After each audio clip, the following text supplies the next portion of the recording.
Digital arrest क्या होता है? डिजिटल अरेस्ट और आजकल इसके केसेस बहुत ज्यादा आ रहे हैं और क्या सिम्टम्स होते हैं आपके हॉरोस्कोप के थ्रू, इसके बारे में जानते हैं।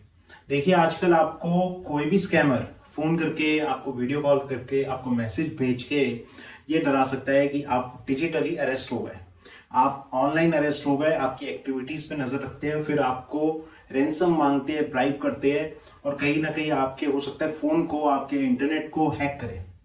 तो कैसे बचे आजकल डिजिटल अरेस्ट से, कैसे बचे? और आप लोग ना चाहते हुए भी, इतने इंटेलिजेंट होते हुए भी, आप लोग कहीं ना कहीं इस झांसे में आ जाते हैं कि आपके ऊपर ये नेगेटिविटी आ गई। तो देखिए, सबसे पहले आपको अपना मरकुरी चेक करना है। मरकुरी, और अगर आप अपने हॉरोस्कोप के बारे में थोड़ा सा भी जानते हो तो जरूर चेक करें कि मरकुरी की प्लेसमेंट कितनी स्ट्रांग है। अगर मरकुरी वीक है आपके हॉरोस्कोप में, या फिर वीक प्लेसमेंट में बैठा है, या फिर वीक हाउस में बैठा है, तो कहीं ना कहीं आपको मेंटली कोई भी आदमी ट्रेन कर सकता है। साथ में मून की प्लेसमेंट को चेक करना भी बहुत जरूरी है, क्योंकि मून जो चंद्रमा है वो आपके मन का कारक है।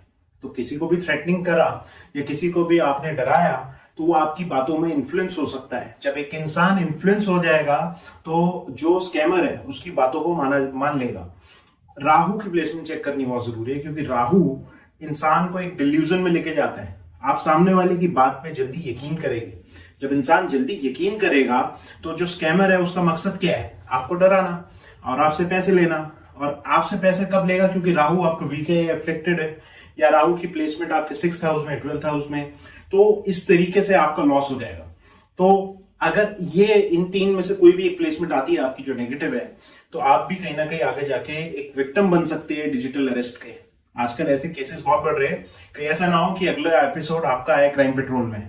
तो ऐसे केसेस से बचने के लिए एस्ट्रोलॉजी डिजिटल अरेस्ट के बारे में आपको ज्ञान नहीं देता, लेकिन एस्ट्रोलॉजी की प्लेसमेंट्स कहीं ना कहीं, जैसे मरकुरी बताया मैंने आपको, मून बताया, राहु बताया, ये तीन को अगर आप तीन को ही समझ लेते, तीन प्लैनेट्स को, तो कहीं ना कहीं आप डिजिटल अरेस्ट होने से बच सकते हैं। क्योंकि ये स्कैम है, और जो स्कैमर होते हैं उनका राहु बहुत स्ट्रांग होता है। जो भी स्कैमर होगा उसका वीनस बहुत स्ट्रांग होगा। तो एक इंसान जिसका ऑलरेडी राहु बहुत ज्यादा स्ट्रांग है, तो वो इतना मादा रखता है कि अपनी बातों से आपको कन्विंस करेगा। उसका मरकुरी भी स्ट्रांग होगा। बाई चांस अगर आपका मरकुरी वीक है, आपका राहु वीक है, तो आप पूरे चांसेस है कि आप डिजिटली अरेस्ट हो सकते हैं। तो ऐसे ही नेगेटिविटी से बचने के लिए इंसान कहता है ना, प्रिकॉशन करना एक अच्छी एक्टिविटी है। आप प्रिकॉशन के पॉइंट ऑफ व्यू से आप अपने हॉरोस्कोप को चेक कर सकते हैं, प्लेसमेंट चेक कर सकते हैं। और खास तौर पे हमारे जितने बुजुर्ग हैं, जितने जितने सीनियर सिटीजन हैं, वो जल्दी आते हैं इस चक्कर में। व्हाट्सएप मैसेजेस फॉरवर्ड कर देने, लोगों की बातों में आ जाना, ये समझ लेना कि कोई भी आर्टिकल जो है वो रियल है, जबकि कितने आर्टिकल सर्कुलेट होते हैं, फेक होते हैं। तो ऐसी चीजों से बचे और ये जाने कि ये सब चीजें स्कैम भी हो सकती है।